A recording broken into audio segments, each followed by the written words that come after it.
Gold, trusted gold buyers. మీరు తాకట్టు పెట్టిన బంగారాన్ని విడిపించి ఈ రోజు ఉన్న మార్కెట్ ధరకు కొనబడను.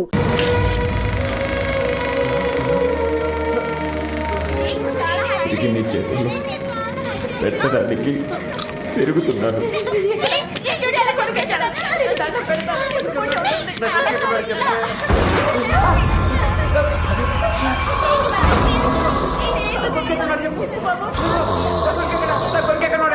నేను అదే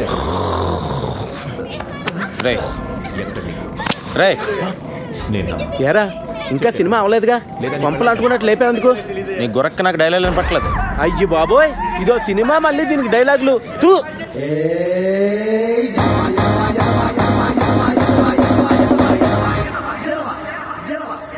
ఒరేయ్, ఈ సినిమా చూసాక నాకు వెంటనే నా దగ్గర ఉన్న కత్తి తీసుకుని అర్జెంటుగా హైదరాబాద్ వెళ్ళి సినిమా తీసేయాలందరా. ఒరేయ్, నువ్వు జీవితంలో ఇప్పటి వరకు కెమెరా కాదు కదా, దూరం నుంచి షూటింగ్ కూడా చూడలేదు, ఎలా తెస్తారో సినిమా? ఒరేయ్, నీకు బాడీ ఎదిగింది కానీ బుర్ర ఎదగలేదురా. ఇప్పుడు మనం వ్యవసాయం చేస్తున్నాం అనుకో, వ్యవసాయం గురించి మనకు తెలుసా? కూలోడు వచ్చి కూలి పని చేస్తాడు, బ్రోకర్ వచ్చి ధాన్యం అమ్మేస్తాడు. ఈ మధ్యలో మనం చేసేది ఏంటి? ఆజిమాయిషి. ఎస్, వాళ్ళు చేసేది అదే.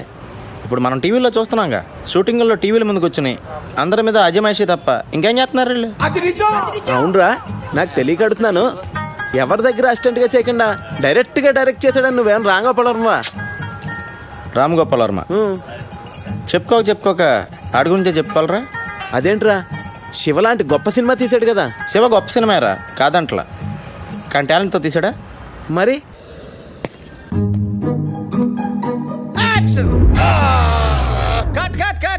ఆల్రెడీ కట్ అయిందిరా దరిద్రుడా, ఇంకా ఎందుకు కట్ట నరుస్తావు? ప్రాక్టీస్ చేస్తున్నానన్నా. ఓరి నీ ప్రాక్టీస్ తగలెట్ట, అదృష్టం బాగుండబట్టి ఇక్కడ కట్ అయింది. అదే కొంచెం కింద కట్ అయి ఉంటే మీ అమ్మ మంగళసూత్రం కట్ అయిపోయేది. ఏంట్రా రోజు ఆయన దగ్గర తిట్లు తింటే గాని తెల్లారదా? అయినా నీకు అంతగా సినిమా తీయాలని ఉంటే మన ఊర్లో ఎన్నో పెళ్లిళ్ళు జరుగుతూనే ఉంటాయి, వాటిని వీడియో తీసుకోవచ్చుగా. అమ్మా, నేను అవ్వాలనుకున్నదే మ్యారేజ్ డైరెక్టర్ కాదు, ఫిలిం డైరెక్టర్. నాన్న, నేను హైదరాబాద్ వెళ్దామని డిసైడ్ అయిపోయాను. నేను రాసుకున్న నాయకి సినిమాని తీసి గాని వెనక్కి తిరిగిరాను. అవునరా, నువ్వు హైదరాబాద్ వస్తావని, నీకు డైరెక్షన్ ఛాన్స్ ఇద్దామని అక్కడ ప్రొడ్యూసర్లు అందరూ దండలు పట్టుకుని రైల్వే స్టేషన్ లో క్యూలో నుంచున్నారట. టీవీ 9లో చెప్పారు. నా ఎమోషన్స్తో ఆడుకోకండి. ఏంటండి, పిల్లాడితో కొంచెం జాగ్రత్తగా మాట్లాడండి. ఏంటో అవి సరేరా, హైదరాబాద్ వెళ్తే నువ్వు ఎక్కడుంటావు? మన ఇంటి వెనకాల ఉండేవాడు గుర్తుందా? సుబ్రహ్మణ్యం. ఎవడా సుబ్బిగాడా? ఆడు హీరో అవుదామని వెళ్ళి 6 ఏళ్ళు అయింది. ఇంతవరకు హీరో కాదు కదా. దూరదర్శన్ పందుల పెంపకం కేంద్రం ప్రోగ్రామ్ లో కూడా ఎక్కడ కనపడలేదు. నాన్న, ఆడు హీరోగా ఛాన్స్ వస్తేనే చేస్తానని చెప్పి ఆగాడు. ఆడు చెప్పాడు, నువ్వు నమ్మావు. అది సరేరా, మన ఇంటా వంట లేదు, ఈ సినిమా పిచ్చి నీకెక్కడి నుంచి వచ్చిందిరా? నాన్న, సినిమా పిచ్చి అనకండి, మీకు ఎంత చెప్పినా అర్థం కాదు. ఏ రోజైతే వెండి తెర మీద కథ, స్క్రీన్ ప్లే, దర్శకత్వం అప్పలరాజు అని నా పేరు పడుతుందో ఆ రోజే మళ్ళీ నేను ఇంటికి తిరిగి వస్తాను. It's my challenge.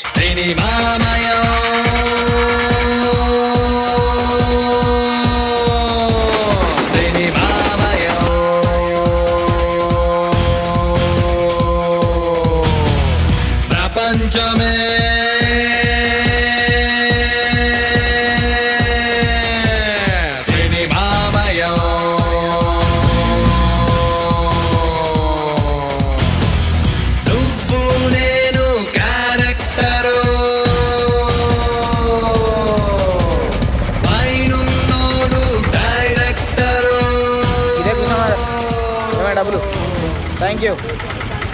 ఏమండి, ఇక్కడ సుబ్బుడు అని నా ఫ్రెండ్.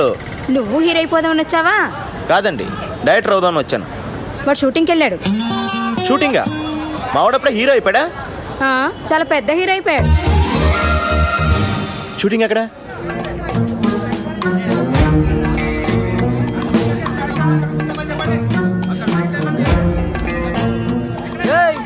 ఎవడరా నువ్వా?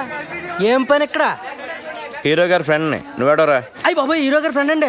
నేను ఇక్కడ ప్రొడక్షన్ బాయ్ అండి. రండి సార్, రండి. రే కూర్చుతారా? రే చూసో ఈ సార్కి. సార్ చూసి థ్యాంక్ యూ. నేను బాబుకి చెప్పేసి వస్తానండి. అలాగే.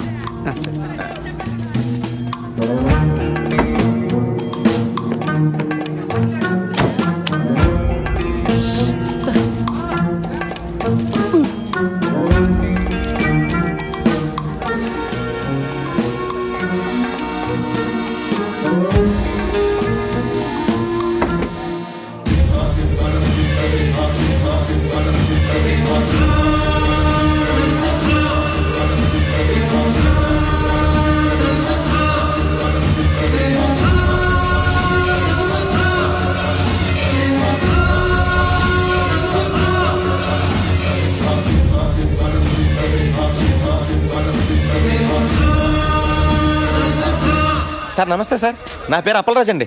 నేను మీకు పెద్ద ఫ్యాన్ సార్. ఎందుకు నవ్వుతున్నావు? పర్సనల్గా మీ డైలాగ్ డెలివరీ ఏంటంటే ఆనందంతో నవ్వు వచ్చేసింది సార్.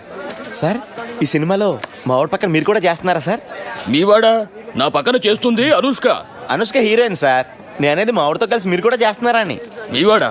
మీవాడు ఎవడు? ఈ సినిమాలో హీరో సార్. హీరోనా?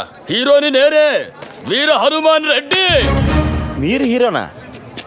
అంటే ఇది డబుల్ హీరో ఫిల్మా సార్? మా ఊడి పక్కన హీరోయిన్ ఎవరండి? ఎవడ్రా నా ఫ్రెండ్ అన్నావు? సార్ ఇతనే సార్. ఇతనా? ఈ నా ఫ్రెండ్ ఏందిరా? అంటే ఇతను మీ ఫ్రెండ్ కాదండి. ఎవరు నువ్వా? చెప్పాను కదయ్యా హీరో గారి ఫ్రెండ్ అని. ఫ్రెండువా? ఎప్పటి నుంచి నువ్వు నాకు? నేను మీ ఫ్రెండ్ అని కాదు సార్, హీరో గారి ఫ్రెండ్నే. సారే హీరో. ఈయన హీరోనా? ఈయన హీరో అయితే మరి మా సుబ్బడేంటి? సుబ్బడు ఎవడు? ఈ సినిమాలో హీరో సార్. రేయ్, ఒకటి ఇచ్చానంటే హీరో హీరో ఎగురుద్ది. ఎవర్రా సుబ్బడు? సుబ్బడు అంటే ఈ సినిమాలో హీరో.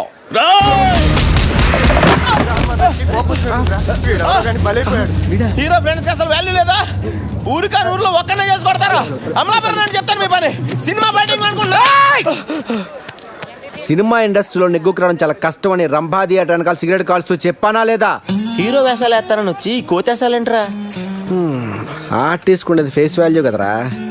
నేను స్క్రీన్ మీద కనిపిస్తే హీరోగానే కనిపించాలి. అప్పటిదాకా ఫేస్ కనిపించుకున్న వేషాలని తప్పదు. ఫుడ్ బెడ్ గడవాలి కదా. మొన్న ఎప్పుడు పూరి జగన్నాథ్ నేను హీరోగా పరిచయం చేస్తున్నాడని చెప్పావు కదరా? అన్నాడు. మధ్యలో వాళ్ళ తమ్ముడు దూరాడు. మరి రామ్ గోపాల్ వర్మ నీకు బ్రేక్ ఇస్తాడని చెప్పావు. ఆ మధ్య ఏదో జేమ్స్ కొత్త శివ 2006 ఫ్లాప్ అయిన తర్వాత కొత్త వాళ్ళతో సినిమా తీరని చెప్పి బాలాజీ మీద కొట్టేశారంట. అది సరే, నువ్వేంటి ఇలా వచ్చావు? నేను డైరెక్టర్ అవుదామని డిసైడ్ అయిపోయాను. నీకు ఇంకా సినిమాలు పిచ్చి తగ్గలేదా? డైరెక్టర్ అవడం మామూలు విషయం కాదు. డైరెక్టర్ అని ఓడికి సినిమాని అర్థం చేసుకునే సున్నితమైన మనసుంటే చాలురా. మాయా బజార్, దేవదాసు, చల్తీ కా నామ్ గాడి, జేమ్స్ బాండ్, అడవి రాముడు, శంకరాభరణం ఇలాంటి గొప్ప గొప్ప సినిమాలు చూసిన తర్వాత కూడా వాటి నుంచి నేర్చుకుని ఇంకా బెటర్ సినిమా తీయలేకపోతే నేను డైరెక్టర్ అవడమే వేస్ట్ రా. నీ కాన్ఫిడెన్స్ చూస్తుంటే నేను హీరో అవ్వకముందే నువ్వు డైరెక్టర్ అయిపోతావు అనిపిస్తుంది. థ్యాంక్స్ రా. కానీ ఈ సినీ మాయ నగరంలోకి ఎంటర్ అవ్వాలంటే ఓ పెద్ద లాకేస్ ఉంటుందిరా. రే, ప్రతి లాక్కి ఒక కీ ఉంటుందిరా. నాలాంటి ఎన్నో వేల కీలు దాంట్లో దూరలేకపోయారా. నా దగ్గరున్న నాయకి స్క్రిప్ట్తో ఆ లాక్కు కొత్త కీ తయారు చేస్తాను. రే, నాకు కన్నం చూపించరా, ఎలా దూసుకెళ్ళిపోతానో చూడు. ఈరోజు సాయంకాలం కొట్టుకుందరా సినిమా ఆడియో ఫంక్షన్ ఉంది. దానికి 2 పార్సలు సంపాదిస్తాను.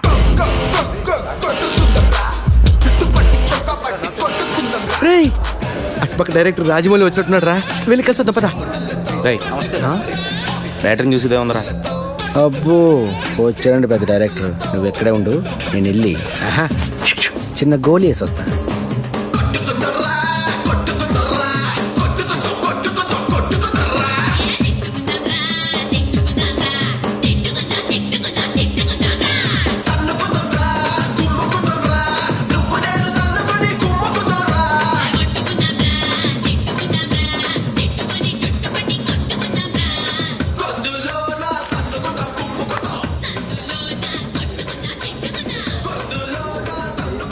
ప్రొడ్యూసర్ తాలూకానా? కాదండి, నా పేరు అప్పలరాజ్ అండి. మా ఫ్రెండ్తో వచ్చాను ఇక్కడికి. మీరెవరు? రాకీ. అంటే మీరు ప్రొడ్యూసర్ అండి? ప్రొడ్యూసరా? సురేష్ బాబు, అరవింద్, దిల్ రాజు, ఎంఎస్ రాజు, వాళ్ళందరికీ నేనే. సారీ సార్, మీరెవరో తెలియక అలా మాట్లాడాను. పర్లేదు సార్, మీ గురించి ఎప్పుడు ఎక్కడ వినలేదండి. కనీసం మీ ఫోటో పేపర్లో టీవీలో కూడా చూడలేదండి. నేను దిగితేనే కదా నువ్వు చూసేది. ఈ మీడియా పబ్లిసిటీ నాకు నచ్చవు. వీటిని చాలా దూరంగా ఉంచుతాను. సార్, నేను డైరెక్టర్ అవుదామని వచ్చాను సార్. నా దగ్గర నాయకి అని ఒక గొప్ప ట్రాజడీ కథ ఉంది సార్. అది heroine oriented subject sir. Sir, మీరు కనుక కథ వింటే దేవదాస్ కంటే గొప్ప ట్రాజడీ కథను ఒప్పుకుంటారు సార్. కథేనయ్యా సినిమాకి ఇంపార్టెంట్. సూపర్గా చెప్పారు సార్. సార్, అమలాపురం రంభా థియేటర్లో సినిమా చూస్తున్నప్పుడు నా నమ్మకం కూడా ఇదే సార్. సార్, నాకు ఇంకో నమ్మకం కూడా ఉంది సార్. ఈ ఎంటర్టైన్మెంట్ సినిమాల్ని ఇమీడియట్గా ఆదరిస్తారు జనం, కానీ ట్రాజడీ సినిమాల్ని ఎప్పటికీ గుండెల్లో పెట్టేసుకుంటారు సార్. వాటికి లాంగ్ లైఫ్ ఉంటుంది సార్. సార్, నేను రాసిన నాయకి స్క్రిప్ట్ కనుక మీరు చదివితే దేవదాస్ సినిమాలో ట్రాజడీ కంటే గొప్పగా ఉందని చెప్తారు సార్. చదవండి సార్. సార్ మీరు చదివాక నేను మళ్ళీ మిమ్మల్ని ఎప్పుడు కలవను సార్. రేపు పొద్దున్న వద్దు. మహేష్ బాబు వాళ్ళ ఇంటికి లంచ్ పిలిచాడు. ఎల్లుండి చెన్నై వెళ్ళాలి. రజనీకాంత్ పిలిచాడు. ఇప్పటికే 2 నిమిషాలు పోస్ట్పోన్ చేశాను. నువ్వు పని చెయ్యి, సాటర్డే గలు. నేను ఇక డైరెక్ట్ అయిపోయినట్టారా? నాకు రాఖీ గారు అపాయింట్మెంట్ దొరికేసింది. రాకీ ఎవడరా? ఎంఎస్ రాజు, దిల్ రాజు, అల్లు అరవింద్, సురేష్ బాబు వీళ్ళందరికీ వెనకాల ఉన్నది ఆయనే. వాళ్ళ ఆఫీస్ బాయా? ఆయనే వీళ్ళందరికీ బ్యాక్గ్రౌండ్ రా. ఆయన లేకపోతే వీళ్ళు లేరు. ఆయన పేరు ఇప్పుడు వినలేదే. ఆయన కొంచెం మీడియాకి పబ్లిసిటీకి దూరంగా ఉంటాడులే. అల్లు అరవింద్, సురేష్ బాబు అంటున్నావు. ఎంత దూరంగా కనీసం పేరు కూడా విన్నా. ఎవడరా నువ్వు? ఆఫ్టర్ ఆల్ జూనియర్ ఆర్టిస్ట్ గడివి. నీ రేంజ్ ఏంటి, ఆయన రేంజ్ ఏంటి? 1,00,000 మందిలో నువ్వు ఒక్కడవరా. 1,00,000 మందికి ఆయన ఒక్కడే కింగ్ మేకర్. రే, నా అదృష్టం కొద్దీ ట్రయల్ స్టార్ట్ చేసిన ఫస్ట్ డేనే ఆయన నాకు దొరికారు. ఆల్రెడీ నా స్క్రిప్ట్ ఆయనకి ఇచ్చాను రా. అది కనుక ఆయనకి నచ్చితే ఇమ్మీడియట్గా start camera. Super super super. అదిరిందయ్యా. ఏమి స్టోరీ, ఏమి ట్రాజడీ, ఏమి సెంటిమెంట్, ఏమి డ్రామా. కానీ సెకండ్ హాఫ్ ఏనయ్యా కొంచెం. సెకండ్ హాఫ్ ఏంటి సార్ ప్రాబ్లం? ఆయన చెప్తాడు. ఆయన పుష్పానంద్ అని మన కంపెనీ క్రియేటివ్ హెడ్, 90s లో సూపర్ హిట్ సినిమాల రైటర్ చిట్టి కృష్ణ. ఆయన సొంత మేనలుడికి బావ కొడుకు. సెకండ్ హాఫ్ ఏంటి సార్ ప్రాబ్లం? హీరో చచ్చిపోతే జనం సినిమా చూడరు. అది మన సినిమా కథే ట్రాజడీ అండి. ఆ పరిస్థితుల్ని తట్టుకోలేక హీరో సూసైడ్ చేసుకుని చచ్చిపోతేనే థియేటర్లో ఆడియన్స్ స్పందిస్తారు. సూసైడే మన సినిమాకి హైలైట్ సార్. హీరో చచ్చిపోతే జనం సినిమా చూడరు. హీరో చచ్చిపోతే సినిమా చూడడానికి డిసైడ్ చేయడానికి మీరెవరు సార్? మరో చరిత్ర, దేవదాసు, ప్రేమాభిషేకం, గీతాంజలి సినిమాలు హీరోలు చచ్చిపోతేనే సూపర్ హిట్. గీతాంజలిలో హీరో చావడు. ఆ గీతాంజలిలో కాదు, మిగతా 3 పోయారుగా. దిల్వాలే దుల్హనియా లే జాయేంగే, పోకిరి, ఒక్కడు సినిమాల్లో కూడా హీరోలు చావరు. అందుకే అవి ఇంకా పెద్ద హిట్ అయ్యాయి. సార్ సినిమా హిట్ ఫ్లాప్ అనేది హీరో చచ్చిపోవడం మీద డిపెండ్ అయి ఉండదు సార్. ఆ కథ మీద ఆధారపడి ఉంటుంది. హీరో సూసైడ్ చేసుకోవడం ఏంటయ్యా? పోనీ హీరో యాక్సిడెంట్లు చనిపోతే? యాక్సిడెంట్ ఏంటి? అసలు మన కథకి యాక్సిడెంట్కి సంబంధం ఏంటి? ఆ పరిస్థితుల్లో హీరో సూసైడ్ చేసుకునే చచ్చిపోవాలి. యాక్సిడెంట్లో చచ్చిపోతే కథ ఆడియన్స్కి కాదు, వాళ్ళ కథలోకి రీచ్ అవుద్ది. పోనీ హీరో ఊరు వదిలి వెళ్ళిపోతే? ఏ ఊరు వెళ్ళిపోవాలి? పెద్దాపురమా, అమలాపురమా? హీరో ఊరు వదిలి వెళ్ళిపోవడం, ఆకాశంలోకి వెళ్ళిపోవడం, భూమిలోకి వెళ్ళిపోవడం, అడవిలోకి వెళ్ళిపోవడం మన పాయింట్ కాదు. అసలు హీరో సూసైడ్ చేసుకోపోతే దెర్ ఇస్ నో పాయింట్. మీకు అర్థం కాకపోతే అర్థం కాలేదని చెప్పండి, నచ్చకపోతే నచ్చలేదని చెప్పండి. అంతేకాని నా నాయకితో ఆడుకోకండి. నా నాయకిలో ఒక్క అక్షరం కూడా మార్చను. మీరు వేరే సినిమా చేసుకోండి. ఇదిగో అపరాధం. ఎందుకే అంత టెన్షన్? నేను చెప్పాను కదా కథ ఎక్స్ట్రాడినరీగా ఉందని. చూడు సినిమా స్క్రిప్ట్ అన్నాక అందరికి చెప్పాలయ్యా. ఆ తర్వాత ఎవడ ఒపీనియన్ వాడు చెప్తాడు. ఫైనల్ జడ్జ్మెంట్ నీదే కదా. ఇప్పుడు నువ్వు చెప్పడం అయిపోయింది. No more discussions, no more discussions. Okay? కానీ చిన్న ప్రాబ్లం ఉందయ్యా. స్క్రిప్ట్లో కాదు, అంటే నా డబ్బంతా రియల్ ఎస్టేట్లో ఇరుక్కుపోయింది. మళ్ళీ భూమి వస్తే కానీ ఆ భూములు అమ్ముకోలేదు. ఇప్పుడు నా దగ్గర డబ్బులు లేవు. నా లాస్ట్ 2 సినిమాలు ఫ్లాప్, అట్టర్. ఇప్పుడు మన సినిమా తీయాలంటే ఏమన్నా బయట ఉండి ఎత్తుక్కోవాలి. మస్తానయ్య అని మంచి స్ట్రాంగ్ పార్టీ ఒకటి ఉంది. నీ స్క్రిప్ట్ కూడా వాడికి పంపించాను. ఆడికి బ్రహ్మాండంగా నచ్చింది. ఆడికి గర్ల్ ఫ్రెండ్ ఉంది. నువ్వు కూడా చూడు. ఆడి గర్ల్ ఫ్రెండ్ నేంది చూడాలి అంటే ఆ అమ్మాయికి సినిమా బాగా ఇంట్రెస్ట్. అంటే ఇప్పుడు అమ్మాయి నా సినిమాలో పెట్టుకోవాలా? ఓసారి చూడు, చెప్తా. చూడు, ఎందుకు చెప్తున్నా అర్థం చేసుకో. చూడు. స్క్రిప్ట్ చదివారా సార్? స్క్రిప్ట్ చదివే తీరుకు నాకు ఎక్కడ ఉంది పోవయ్యా స్వామి. నేను చదవలేదు కానీ పాప చదివింది. It's fantastic. పాప, నీకేదో ఇందులో నచ్చిందన్న క్యారెక్టర్ ఏంది? అంజలి క్యారెక్టర్. పాప, సారీ సార్. డాలి గారు, అంటే నేను మీ అందాన్ని, టాలెంట్ని కామెంట్ చేయట్లేదండి. నేను ఊహించుకున్న క్యారెక్టర్లో మీరు ఫిట్ అవ్వరని నా ఫీలింగ్ అండి. పోనీ వేరే క్యారెక్టర్ శాంతి పాత్ర వేస్తారా? దానికి ఆర్సీలే కదా. మీరు దాని మీద వెళ్ళకండి. సినిమా ఒకసారి స్టార్ట్ అయిన తర్వాత రన్నింగ్ లో 6 సీన్లు 16 సీన్లు అవుతాయి. మనం ఇష్టం వచ్చినట్టు మార్చుకోవచ్చు. ఏంటి మార్చుకునేది? నా కథ నా ఇష్టం. మార్చడం నువ్వెవడవే? అప్పలరాజు, నా కథలో అక్షరం మొక్క కూడా మార్చను. నీ క్యారెక్టర్లోకి పాప ఫిట్ కాకపోతే పాపలోకి నీ క్యారెక్టర్ ఫిట్ చేయించు. అప్పటిదాకా అద్దరా కూడా ఫైనాన్స్ ఇవ్వను. పాప పద. సార్ లంచ్ ఫినిష్ చేశాను. ఏంటి రాఖీ గారు ఇది? నేను ఆ డాలిన్ పెట్టి సినిమా తీస్తే అమలాపురం వెళ్ళి అడుక్కు తినాలి. నీ ఎమోషన్ని అర్థం చేసుకోగలనయ్యా. ఇదిగో ఇలాంటిది ఏదో జరుగుతుందని తెలిసే ఇంకో పార్టీకి ఆల్రెడీ చెప్పుంచా. అతని పేరు నర్సింగ్. ఈ స్టోరీ చాలా యావరేజ్ గుంతమ్మి, కానీ ఇట్లా చిన్న చిన్న చేంజెస్ చేస్తే మస్తుగా ఉంటుంది. నాకు ఒక జబర్దస్త్ ఐడియా వచ్చింది. మళ్ళా ఏంటంటే నీ హీరో పెయింటర్ కదా, ఆయన చేతిలో బ్రష్ బిక్కేసి ఆయన వెళ్ళే కెమెరా అయ్యి కేల్కతా. కెమెరానా? కెమెరా వేస్తే అరే భాయ్, ఫోటోగ్రాఫర్ అంటే ఏం చేస్తాడు? ఫోటోలు తీస్తాడు. నీ సినిమాలో మస్తు మస్తు పూరీలను పెట్టు, వాళ్ళకి చిన్న చిన్న షెడ్డీలేసి వర్షంలో పెట్టి ఫోటోలు తీపించు. ఇక మన సినిమాలో కార్తనే ఉంటది. జనాలు థియేటర్లోకి ఈగ లెక్కన ఉరుక్కుంటూనే వస్తారు. ఇవాళ రేపు సినిమాలో ఎంత మరి జేబులన్నీ పైసలు పడతాయి. మంచి ఐడియా. ఏంటి మంచి ఐడియా? నా నాయకి సినిమా ఏంటి? సెంటిమెంట్తో ఎమోషన్తో నడిచే ట్రాజెడీ సినిమా. అంత మంచి సెన్సిటివ్ ఫీలింగ్ మధ్యలో అది కాదు అప్పలరాజు, బాగుంటది. ఏంటి బాగుండేది? రాఖీ గారు, ఇలాంటి క్రియేటివ్ హెడ్ గన్లు పీకేసి ఒక క్రియేటివ్ బ్రెయిన్ గన్ పెట్టండి, ఇంకా బాగుంటుంది. చూడండి, కావాలంటే చేసుకోండి, చూడకండి. నేను చేసుకుంటే ఎవరు చూస్తారే? నీ కథ నీ గొప్ప ఉండొచ్చు, కానీ ఆ మస్తానీ గడికి ఆడి గర్ల్ ఫ్రెండ్ గొప్ప. ఆ నర్సింగ్ గాడికి నీ గొప్ప అయితే ఆడ గొప్ప ఆడకు గొప్ప కాదు. గీదు అంటే ఒక గొప్ప హీరోయిన్ తీసారా, గొప్ప గొప్ప ఫైనాన్షియల్ మన చుట్టూ తిరుగుతారు. స్టార్ హీరోయిన్ కనిష్క ఎలా ఉంటుంది మన కథకి? బా సూపర్. కనిష్క గ్లామర్ స్టార్ కదా, ఎందుకు ఒప్పుకుంటది? ఇంటర్నల్ గా నేను విన్నది ఏంటంటే అమ్మాయికి గ్లామర్ పాత్రలు బోరుకొట్టి ఏదైనా అవార్డు వచ్చే పాత్రలు చేయాలనుకుంటుందంట. Very good. కనిష్క మంచి ఊపు మీద ఉంది. ఒక్క ఊపు ఊపిందంటే గొప్ప అయిపోతుంది అంతే.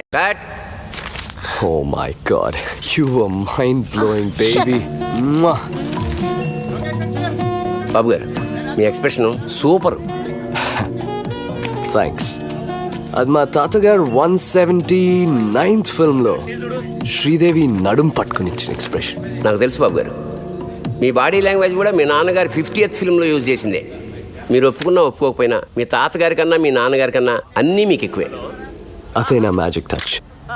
Hello madam. మేడం, మీకు బాబు గారికి మధ్య లవ్ అఫైర్ ఎంతవరకు వచ్చింది మేడం? Don't be naughty. అసలు బాబు గారిని ఇండస్ట్రీలో లవ్ చేయనిది ఎవరు? Everybody loves him. ఇంకా అఫైర్ అంటారా? Well what can I say, media creates gossip. ఇండస్ట్రీలో ఈ బాబు గారితో తప్పితే మిగతా ఏ బాబులతోనూ మీరు ఎందుకు యాక్ట్ చేయరు? జిమ్ లో వర్కౌట్ చేస్తుంటే చూసి రికమెండ్ చేశారు. I see. Well here's my first preference. Madam, మీకు ఎక్స్పోజింగ్ మీద ఏమన్నా అభ్యంతరాలు ఉన్నాయా? ఎక్స్పోజింగ్ విషయంలో నాకు చాలా స్ట్రాంగ్ ఒపీనియన్స్ ఉన్నాయి.